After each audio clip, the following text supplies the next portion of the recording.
모든 이름 위에 뛰어난 이름 예수는 주 예수는 주 모두 무릎 꿇고 경배를 드리세 예수는 만유의 주님 다시 모든 이름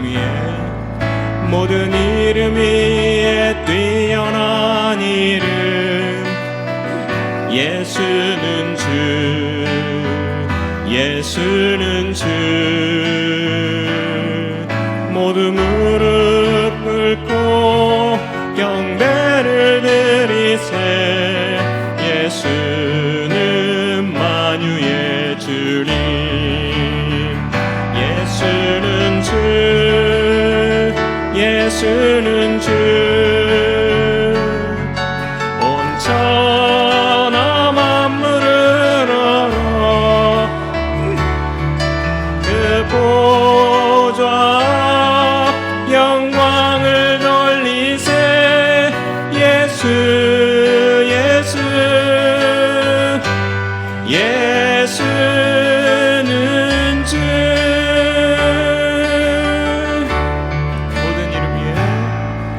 모든 이름 위에 뛰어난 이름 예수는 주 예수는 주 모두 무릎 꿇고 경배를 드리세 예수는 만유의 주님 예수는 주 예수는 주 온 천하 만물을 얼어 그 보좌 영광을 돌리세 예수 예수 예수는 주 예수는 주 예수는 주 예수는 주 온 천하 만물을 얼어 그 보좌 영광을 돌리세 예수 예수 예수는 주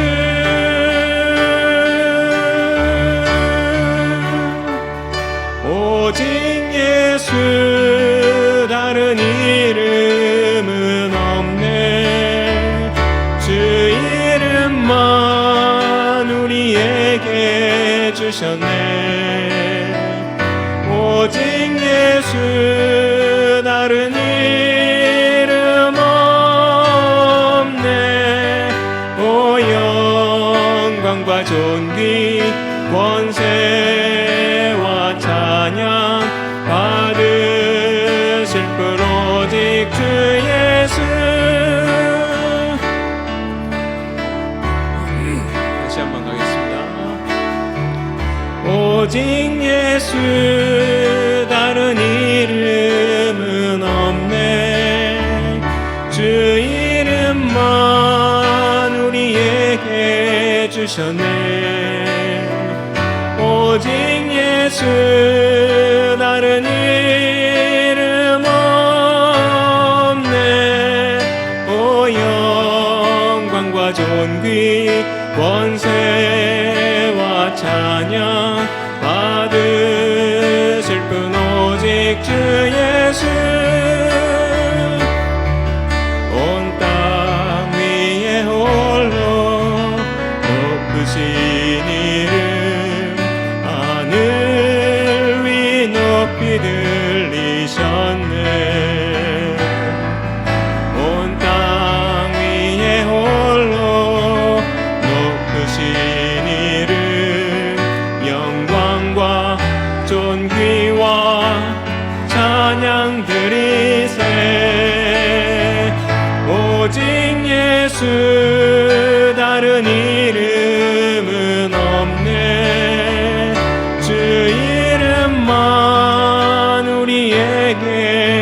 주셨네. 오직 예수 다른 이름 없네. 오 영광과 존귀 권세와 찬양 받으실 분 오직 주 예수. 오직 예수 다른 이름은 없네. 주 이름만 우리에게 주셨네. 오직 예수 다른 이름 없네. 오 영광과 존귀 권세와 찬양 받으실 분 오직 주 예수.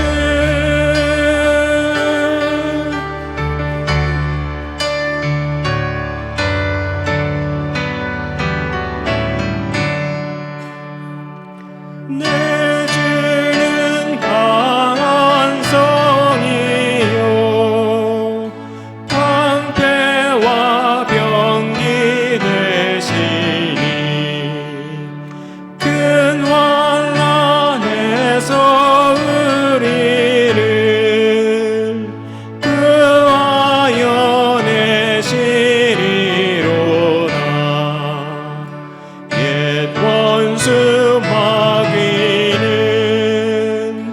이때도 힘을 써 모략과 권세로 무기를 삼으니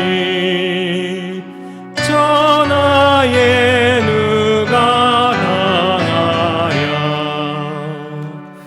내 입만 의지할 때는 패할 수밖에 없도다. 힘 있는 장수 나와서 날 대신하여 싸우네. 이 장수 누군가 주 예수 그리스도 만군의 주로다. 당할 자 누구랴. 반드시 이기리로다. 이 땅에 마귀들 끌어 우리를 삼키려 하나.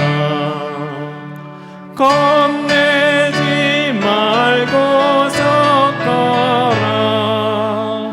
진리로 이기리로다. 친척과 재물과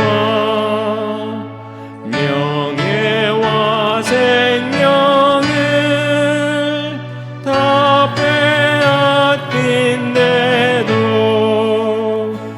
진리는 살아서 그 나라 영원하리라.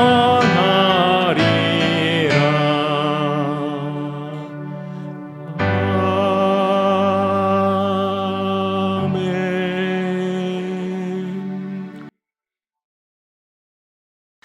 자, 오늘도 여러분들 모두에게 하나님의 크신 은혜가 함께하기를 간절히 소망합니다.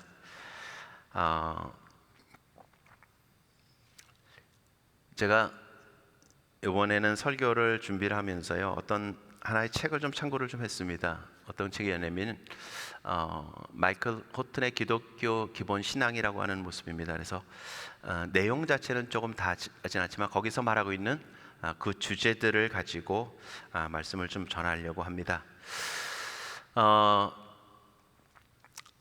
그 주제의 제목은 뭐였냐면요, 예수님은 하나님이시다라는 겁니다. 예수님은 하나님이시다. 여러분들, 하나님께서 이 세상 가운데, 그리고 피조물인 인생 가운데 하나님 자신을 나타내기를 원하십니다. 하나님께서 자신을 나타내시기를 원하시는데 그 나타내시는 방법은 우리가 계속해서 반복해서 보지만 굉장히 다양합니다. 아무것도 없었던 만물 가운데 하나님이 천지를 창조하심을 통해서 그 피조물을 통해서 하나님 자신을 나타내십니다. 그리고 또한 뿐만 아니라 하나님께서 우리에게 인생들에게 친히 말씀하심을 통해서 하나님을 나타내세요. 구약 가운데는 선지자 누구누구에게 말씀하시되 누구누구에게 말씀하시되 이렇게 말씀하시면서 하나님이시게 말씀하셔서 자신의 뜻을 알게 하시고 하나님이 원하시는 것이 무엇인가를 그들로 하여금 듣게 하십니다.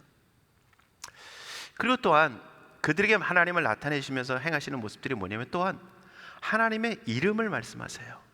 하나님의 이름. 나는 여호와니 이렇게 말씀하시면서 만물의 창조주 되시며 오직 유일하신 하나님이심을 말씀하시고요. 샬롬이다, 평화다, 라파다, 고치신다 등등 여러 가지 말씀을 꾸준히 말씀하십니다. 그것을 통해서 오늘 하나님은 하나님 자신을 나타내시고요. 또한 하나님께서 이스라엘을 구원하시는 그 모습들, 그 속에서 보면 애굽 땅에 내렸던 10가지 재앙, 기적과 능력,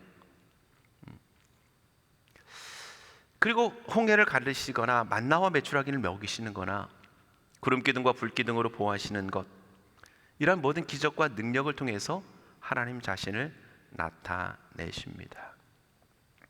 그렇게 할 수밖에 없는 것은요, 인생 스스로 하나님을 찾아갈 수 없기 때문입니다. 인생 스스로 하나님을 알아가거나 우리가 어떤 내비게이션이 있어가지고 하나님 뭔가를 어디 계신가 하고 찾아갈 수 있지 않고요, 하나님이 자신을 나타내시지 않으면 우리는 하나님이 어떠한 분이신지를 전혀 알 수 없습니다. 하나님의 뜻이 어떤 분인지 우리 스스로는 도저히 찾아갈 수 없어요. 그렇기 때문에 하나님께서 끊임없이 우리에게 자신을 나타내 주십니다. 그래서 성경을 주셔서 이 말씀을 가지고 우리가 하나님을 찾아갈 수 있도록 하나님이 우리 가운데 행하십니다. 나타내세요. 저는 가끔 이런 생각을 합니다. 뭔 생각을 하냐면요, 제가 만약 구약 시대에 살았으면 어땠을까라는 생각을 해봐요.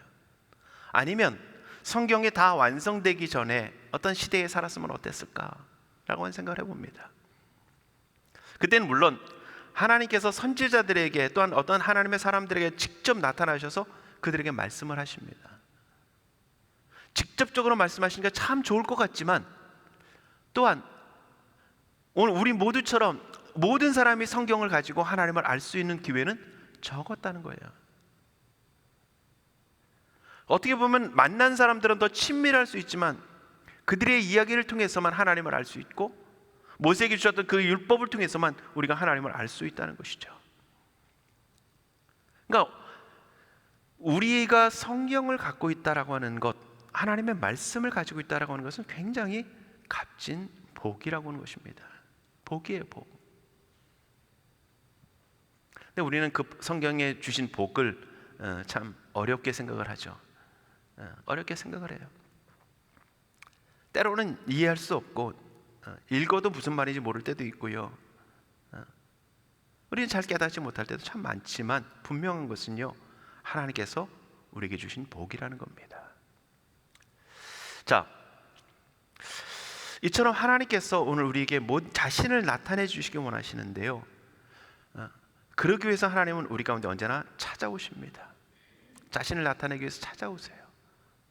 에덴 동산에 범죄한 아담과 하와에게 하나님께서 찾아오시죠. 찾아오셔서 뭘 하십니까? 그에게 죄의 용서의 길을 열어주십니다. 또한 아브라함에게 하나님이 찾아오시고요, 그래서 그를 믿음의 조상으로 세우셨고요, 우상을 섬기는 그 가정 속에서 뽑아내서 하나님께서 믿음의 조상으로 세우셨고요, 이스라엘이라고 하는 하나님의 나라를 세우셔서 그 역사 속에 수없이 하나님이 찾아오셔서 하나님이 말씀하셨고요, 또한 예수님께서 친히 이 땅 가운데 육신을 입고 이 땅 가운데 찾아오셨습니다. 그뿐만입니까?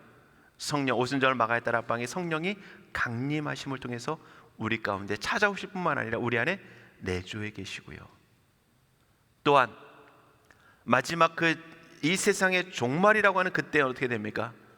예수님이 다시 하나님의 보좌로부터 이 땅 가운데로 다시 재림하신다는 것이죠.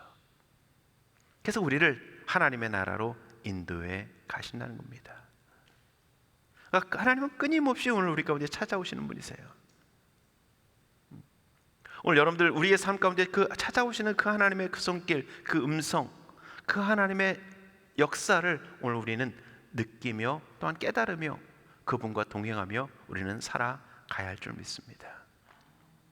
자, 그러면 먼저 결론적인 걸 말씀드리면 오늘 하나님께서 오늘 우리 가운데 찾아오셔서 그렇게 자신을 나타내시고 그렇게 말씀하시고 모든 것들을 행하심을 통해서 이루시기 원하시는 그 이유가 뭘까? 오늘 우리 가운데 찾아오셔서 하나님은 무엇을 하시냐는 겁니다. 보세요. 아담과 하와에게 좀 전에 말씀드렸듯이 찾아오셔서는 하나님께서는 그들의 죄악을 말씀하시지만 그들의 허물과 죄악을 용서하시는 길을 하나님 열어주셨고요. 아브라함에게 찾아오셔서 연약함에도 불구하고 그를 구원의 길로 인도하시는 은혜를 베풀어 주셨고요. 특별히 말씀이 육신이 되어 오신 그 예수 그리스도를 통해서는 우리에게 뭘 주셨습니까? 우리의 인류의 모든 죄를 용서하시고 우리를 구원하시는 그 구원의 은혜를 베풀어 주신 것입니다.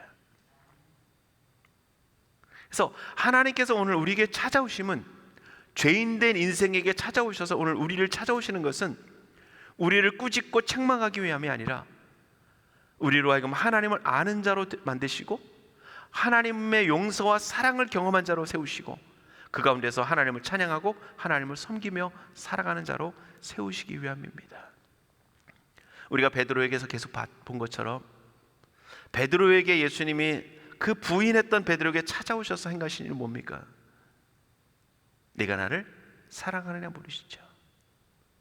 그의 죄도 기억나게 하시지만 나는 너에게 너는 나를 부인했지만 나는 너에게 십자가의 사랑으로 그 용서로 너에게 다가온다 주님이 말씀하고 계신 겁니다.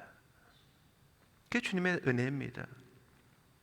그러니까 주님께서는 오늘 하나님께서는 자신에게 우리 가운데 인생 가운데 찾아오시면서 하나님을 알게 하시고 인생에 가진 그 죄악도 알게 하시고 하나님도 알게 하시고 그러면서 죄는 용서하시고 그러면서 거듭난 자로 구원받은 자로 하나님을 찬양하고 하나님을 섬기며 하나님을 즐거워하며 하나님과 영원토록 동행하는 그런 삶을 살아가게 하십니다.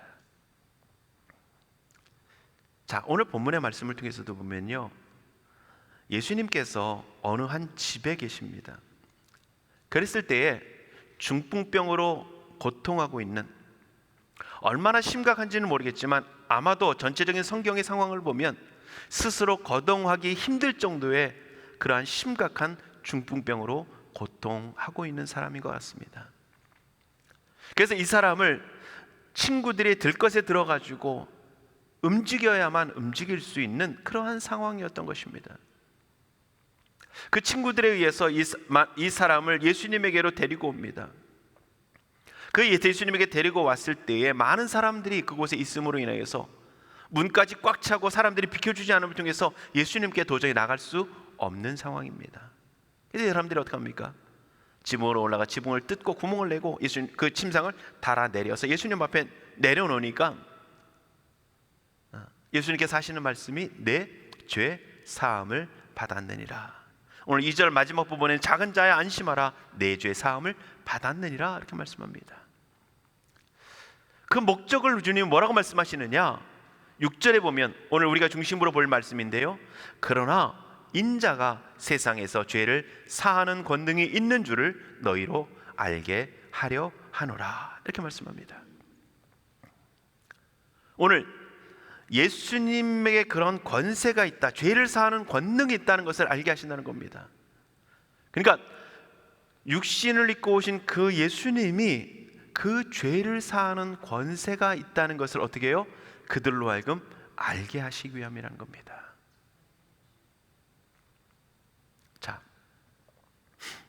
오늘 여러분들, 사람들은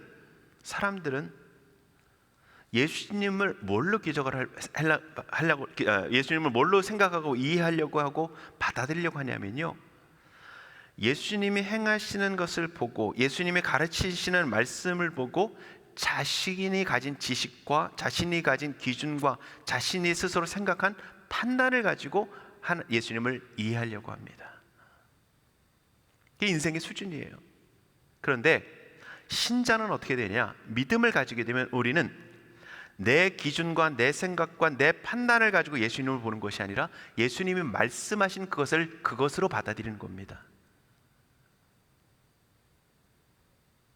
무슨 얘기냐면 이런 겁니다. 예수님을 내 기준으로 바라보게 되어지면, 예수님께서 베드로에게, 제자들에게 물으시죠. 사람들이 나를 누구라고 하느냐라고 물으실 때에 사람들이 여러 가지 기준을 가지고 예수님이 행하시는 모든 것들을 자기 기준을 가지고 보니까 어떻게 합니까? 어떤 사람은 엘리야, 어떤 사람은 선지자, 오늘 세례 요한 뭐 이렇게 얘기를 하는데, 근데 베드로만큼 뭘 얘기합니까? 하나님께서 알게 하시는, 하나님께서 말씀하시는 것을 가지고 말하니까 뭐라고 고백합니까? 주는 그리스도시요 살아계신 하나님의 아들이십니다 라는 고백을 합니다. 그러니까 오늘 사람들도, 오늘 여기 보면 서기관이라고 되어져 있는데 마태복음과 마가복음과 누가복음에 보면은요, 서기관들과 바리새인들이 같이 있다라고 표현합니다. 물론 그들만 있었던 것은 아닐 것입니다. 다른 많은 사람들이 있었겠죠. 그런데 그 중에서도 서기관들과 바리새인들은 어떻게 생각하느냐? 다른 사람들은 어떻게 생각할지 모르지만 그들은 이렇게 생각합니다. 어떻게 인생이 죄를 살 수 있느냐? 죄는 누구만? 하나님만 용서할 수 있는데 어떻게 저 사람이 하나님도 아닌데 왜 어떻게 해서 죄를 용서할 수 있느냐, 이렇게 생각합니다. 그래서 하는 말이 뭡니까? 신성모독이다라는 겁니다. 이 사람이 신성모독한다. 자기가 하나님도 아닌데 하나님처럼 행동한다는 겁니다. 자신이 하나님도 아닌데 하나님처럼 행동한다는 거예요. 왜? 그들이 행하는 것을 보면 예수님은 분명 능력이 있는 것은 분명합니다. 그러니까 이 사람들이 때로는 예수님에게서 흠을 잡기 위해서도 오지만 뭔가 예수님에게 있는 모습들을 보니까 예수님에게 나오고 있는 거거든요. 예수님에게 뭐 어떤 특별한 능력이 있는 건 분명하고 어떤 역사가 일어나는 건 분명한데, 그리고 말씀 전하는 것도 다른 사람들과 다르다는 것을 분명히 느낍니다. 그런데 중요한 건 뭡니까? 자신들이 가진 말씀, 자신들이 가진 성경, 자신들이 가진 구약에 대한 이해, 이것을 가지고 예수님을 바라보고 있는 겁니다. 성경에서 하나님께서는 분명히 선지자들을 통해서 메시아를 보내신다고 말씀하셨고 그 모습대로 예수님은 오셨습니다. 하나님이 말씀하신 대로 예수님은 그대로 이 땅에 태어나셨어요. 그런데도 불구하고 그 예수님을 예수님으로 보지 못하는 이유가 뭡니까? 자기 기준 속에서 보고 있는 겁니다. 자기 기준 속에서. 그러니까 예수님 지금 뭘 말씀하시냐면, 나는 이런 능력이 있어가 아니라 나는 나다라고 하는 얘기를 하고 있는데, 나는 이 땅 가운데 죄를 사하는 권능을 가진 속죄의 주다라고 말씀하십니다. 그렇게 말씀하시는 거예요. 여러분들, 오늘 우리가 성경대로 믿는다는 것은요, 성경을 우리 나름대로 해석한다는 것이 아니라 하나님이 말씀하신 그 말씀대로 받아들인다는 겁니다. 그게 믿음이에요. 우리는 그런데 성경을 내 해석을 가지고, 내 개념을 가지고, 내 어떤 이해를 해서 거쳐서 거기서 믿음을 가지려고 생각할 때가 참 많습니다. 그러다 보니까 그 믿음은 어떻게 됩니까? 참된 믿음이라고 할 수 없는 잘못된 믿음으로 나아가게 되어지는 것입니다.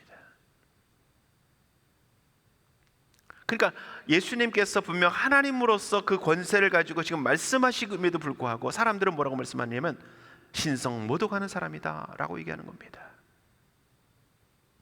신성모독이다. 자, 오늘 그렇게 예수님은 자신이 어떠한 분이신지를 나타내심으로 인해서 알기를 원하고 계십니다.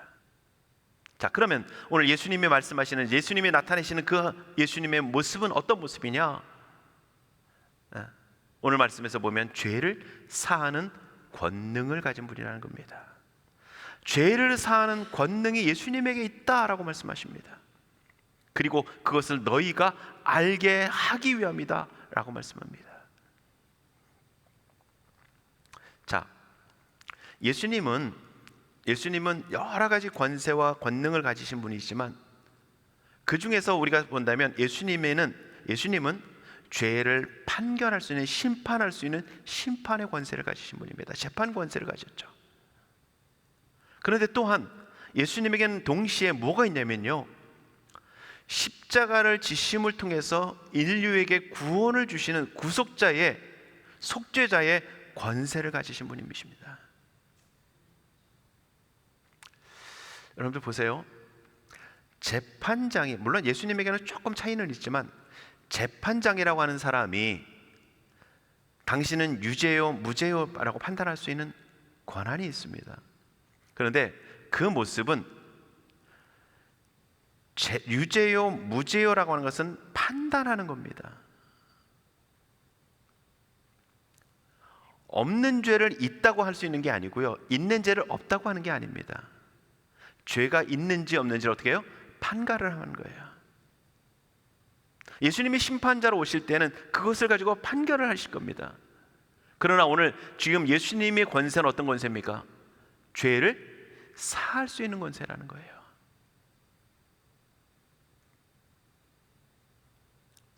내가 용서하면 네 죄는 용서함을 받는다라고 하는 거예요.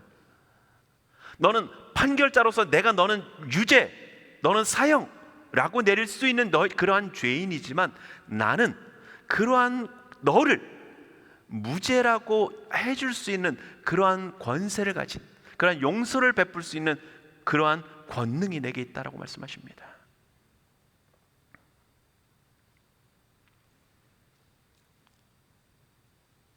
오늘 예수님이 그걸 말씀하시는 거예요. 근데 그 근거는 뭡니까? 예수님의 십자가죠. 예수님이 우리를 대신하여서 십자가에 자기 자신을 내어 주셔서 죽으심으로 말미암아 우리가 우리의 죽을 죄를 예수님이 다 지시고, 그리고 예수님께서 구별하신 그 하나님의 사람들, 주께로 나오는 믿음의 사람들을 오늘 주님이 용서하실 수 있는 그 권세를 가지셨다는 겁니다.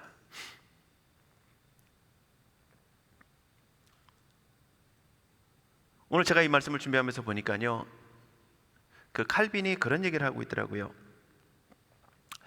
예수님께서는 지금 이 사람에 대해서 죄인이라고 얘기하고 있는 거잖아요. 사람들의 목적은 뭐였습니까? 죄 용서가 절대 아니었습니다.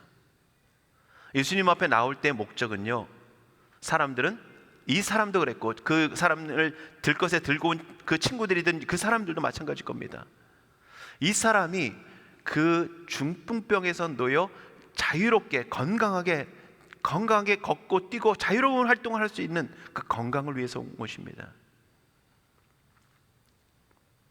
그렇지만 예수님은 뭘 지적을 하십니까? 그 사람의 죄를 지적하십니다. 그렇다는 것은 무슨 얘기냐면, 그 안에 그 사람의 원인이, 사람들이 물론 모든 병이 죄 때문인 것은 분명히 아닙니다. 물론 핵심적으로 따진다면 모든 고통의 근원은 죄이지만, 이 사람이 궁극적으로, 모든 사람들이 병에 들리는 그 원인이 죄 때문은 아니라는 겁니다. 그런데 이 사람에게 있어서만큼은 오늘 그 사람의 모든 그 근원이 어디에 있다는 것을 말씀하시냐면 죄에 있다는 것을 말씀하십니다. 어쨌든 이 사람에게 있어서 예수님에게 나올 때의 목적은 자신의 건강이었습니다. 그러나 예수님은 그 모든 고통의 핵심을 건드리고 계신 겁니다. 예수님은 그 모든 고통의 근원을 치료하시고 계신 겁니다. 그래서 칼빈은 얘기하기를요, 이 사람이 아마 예수님 앞에 나올 때에 혹시라도 죄에 대한 두려움을 가지지 않았을까라고 하는 조심스러운 견해를 비추고 있더라고요. 그리고 만약에 지금 예수님이 그 죄에 대해서 만약에 말씀하신다면 오늘 그 사람이 그 정도의 중풍병에 걸릴 정도의 심각한 죄로 인하여서 그 중풍병이 걸렸다면 그 사람은 심각한 두려움에 떨고 있을 것이라는 겁니다. 왜요?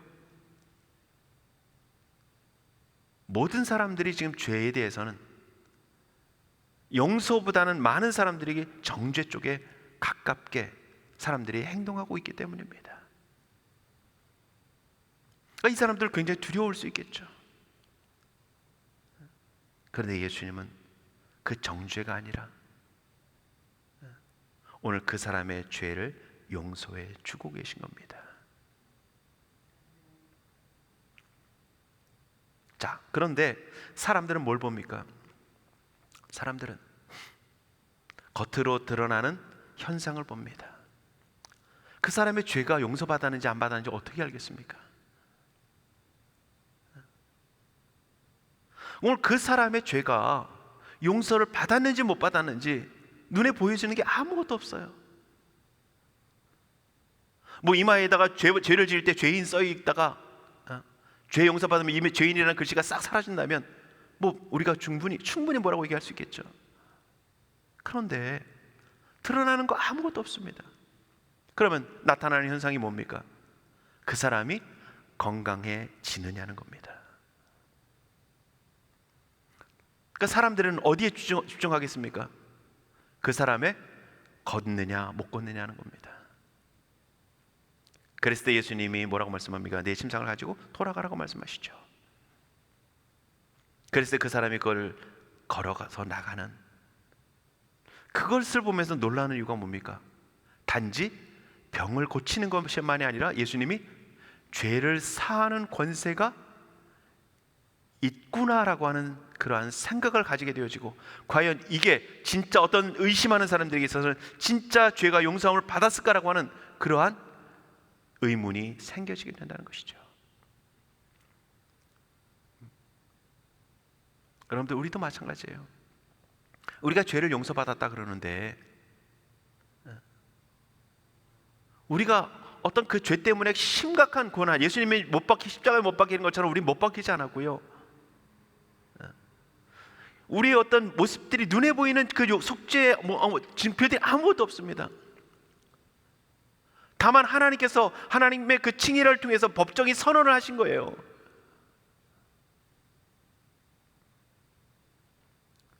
그러면 우리에게 나타나는 증거가 뭡니까? 우리가 하나님을 아버지라고 고백할 수 있는 거예요.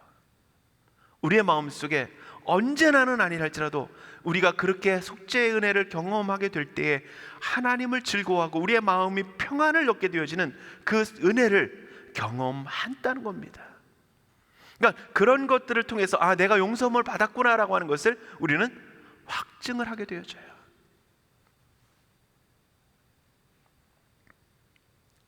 그러니까 하나님이 우리에게 은혜를 주시면 뭐가 생깁니까? 두려움이 아니라 평안입니다. 두려움이 아니라 기쁨이에요.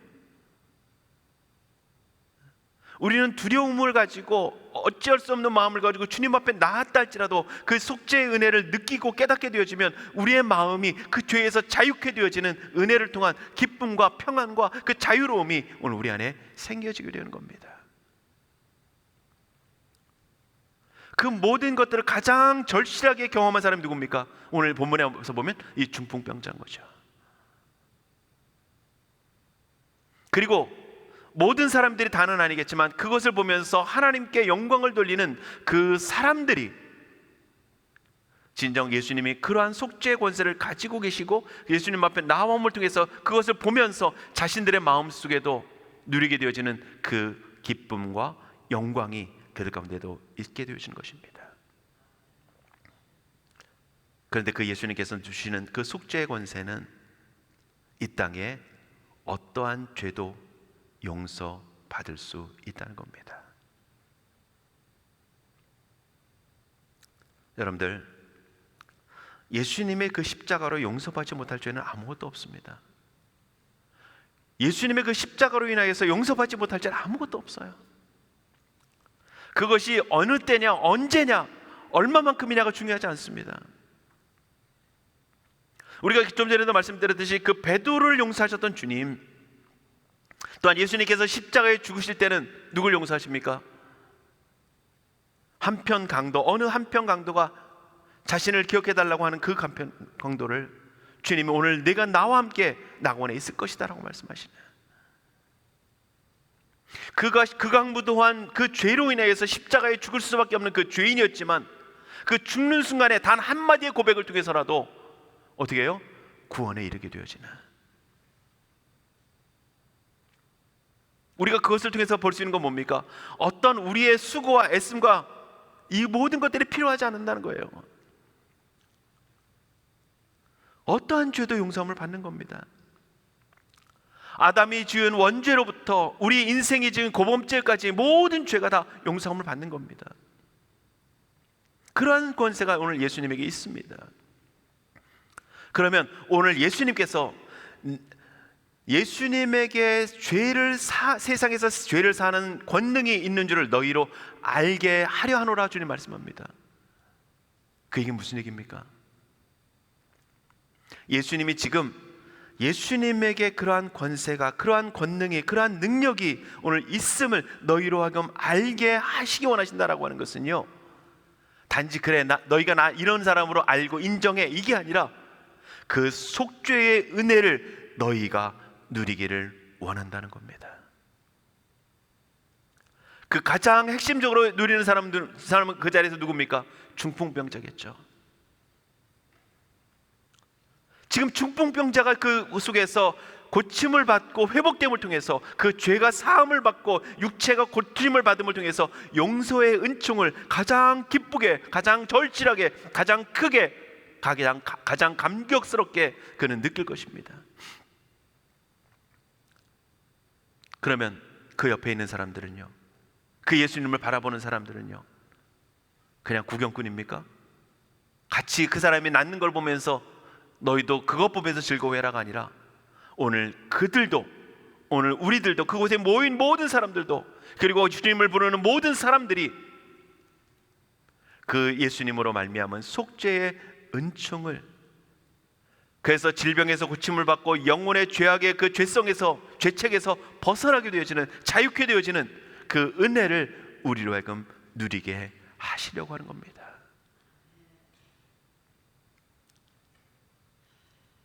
오늘 우리를 자유케 하시려고 해요. 예레미야에서는 주님 뭐라고 말씀합니까? 너희를 향한 나의 생각은 내가 하나님 평안이요 재앙이 아니라라고 말씀합니다. 너희에게 미래와 희망을 주는 것이라고 주님 말씀합니다.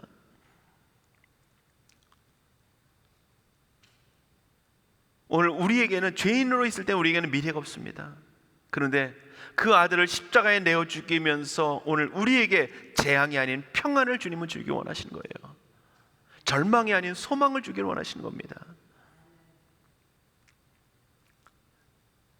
여러분들, 초대교회 사도행전을 통해서 교회가 이루어지는 모습들을 보면 계속해서 많이 나타났던 모습들이 뭡니까? 오순절 마가이 다락방에 그 역사들이 일어나고 그러면서 나타났던 모습들이 뭡니까? 구원을 얻는 자의 무리의 수가 이만큼이더라. 구원을 얻는 자의 무리의 수가 이만큼이더라. 말씀이 더 흥황하여 가더라. 무슨 얘기입니까? 그들이 그 복음으로 말미암아, 그 십자가의 능력으로 말미암아 죄 사함을 얻고 용서함을 얻고 그들이 주님을 영접하고 그 구원의 기쁨을, 속죄의 기쁨을, 속죄의 은혜를, 은총을 누리게 되었다는 겁니다. 사도행전 2장에 보니까 이렇게 말씀을 합니다. 베드로가 이르되 너희가 회개하여 각각 예수 그리스도의 이름으로 세례를 받고 죄 사함을 받으라, 이렇게 말씀합니다. 회개하여 각각 예수 그리스도의 이름으로 세례를 받고 죄 사함을 받으라는 겁니다. 예수 그리스도로 말미암은 그 세례가, 그 죄 사함이 오늘 우리들에게, 오늘 모든 하나님의 사람들에게, 모든 이 땅에 주님을 부르는 모든 사람들에게 임하기를 원하시는 겁니다.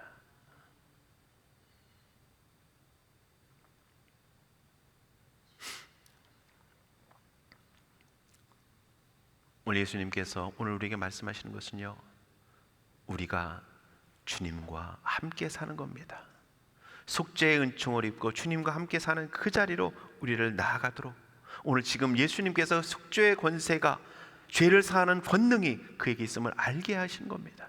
그리고 그 자리 속에서는 그 중풍병자에게 베풀어 주셨고, 그 자리에는 모든 사람들이 누리기 원하셨고, 이 말씀을 듣고 읽고 보고 있는 오늘 우리들이 그 속죄의 은총 가운데 거하며, 오늘 이 사람이 자유롭게 걸으며 자기의 집으로 돌아가는 것처럼 오늘 우리가 예수 그리스도를 말미암는 속죄의 은총을 입고 주님 안에 걷고 뛰며 주님을 찬양하며 주님의 영광을 위해 살아가는 사람으로 살아가기를 원하고 계신 겁니다.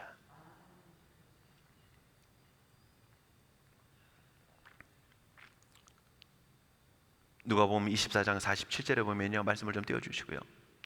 몇 번 넘어가면 됩니다. 누가복음 24장 47절 한번 다 같이 볼까요? 또 그의 이름으로 죄사함을 받게 하는 회개가 예루살렘에서 시작하여 모든 족속에게 전파될 것이 기록되었으니. 지금 예수님이 모인 그곳에는 이 중풍병자와 그 사람들입니다. 그런데 오순절 마가의 따라마에 성령이 임하시고 역사가 일어나면서 어떤 모습입니까? 예수님께서도 말씀하시죠. 오직 성령이 임하시면 너희가 권능을 받고 예루살렘과 온 유대와 사마리아와 땅끝까지 이르러. 성령이 임하시는 그곳에서부터 시작해서 어떻게 해요? 그곳만이 아니라 모든 열방 가운데 온 족속에게 땅끝까지 복음이 전파되어지면서 회개에 일어나는 속죄함의 은총이 이루어지는 그 은혜가 이루어지기를 원하고 계신 겁니다. 오늘 우리가 주님을 믿는 것은요, 하나님을 인정한다는 것은요, 예수님을 나의 주 나의 하나님으로 고백한다는 것은요, 주님은 그런 분이십니다 라고 하는 인정과 고백만이 아니라 그것을 통한 내 모든 죄가 용서함을 받고 나는 이제 죄의 굴레에서, 질병의 굴레에서, 고통의 굴레 속에서 묶여있던 그 삶 속에서 자유케 되어져서 육체적으로는 고침받아 걷는 역사들이 일어나는 것이고요, 영적으로는 우리가 그 죄의 굴레 속에서, 죄책에서 벗어나 자유케 하기 위함인 겁니다. 세례 요한이 광야에서 외칩니다. 이 독사의 자식들아. 예수님께서도 사람들을 향해서 뭐라고 말씀합니까? 화 있을진저. 여러분들, 예수님의 입에서 그이 나올 만한 말입니까? 제가 만약에 여러분들을 향해서 이 저주받을 뭐뭐더라 이렇게 한다면 어떻게 되겠습니까? 근데 예수님께서나 세례 요한이 독사의 자식들아, 이 화 있을진저 예수님 말씀하신 이유가 뭡니까? 그들을 죄를 지적해서 그들을 죄의 공포감에 몰아넣기 위함이 아니라 그들의 죄에서 회개하여 자유케 하기 위함입니다. 예수님의 그 속죄의 은총을 덧입게 하기 위해서 그렇게 외치고 있는 거예요. 죄를 깨닫게 하기 위해서 외치고 있는 거예요. 그러니까 사람들이 어떻게 합니까? 그 세례 요한의 외침을 듣고 많은 사람들이 주께 나와서 자신의 죄를 회개하면서 세례를 받는 역사들이 일어나게 되어진 것입니다. 오늘 사랑하는 성도 여러분, 주님께서 이 땅에 왜 오셨습니까? 우리 죄를 용서하시기 위해서. 자신을 십자가에 내어 주심을 통해서 우리의 죄와 허물을 용서하시기 위해서 주님이 이 땅에 오셨습니다.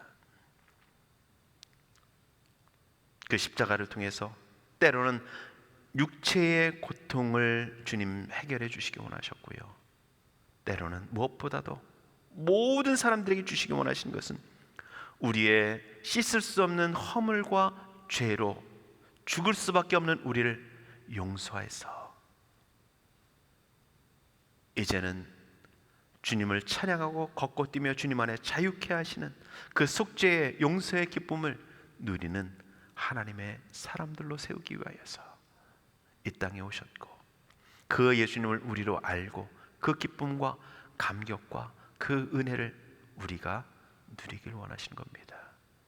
오늘 사랑하는 성도 여러분, 우리가 교회 와서 해야 될 일은 바로 그겁니다.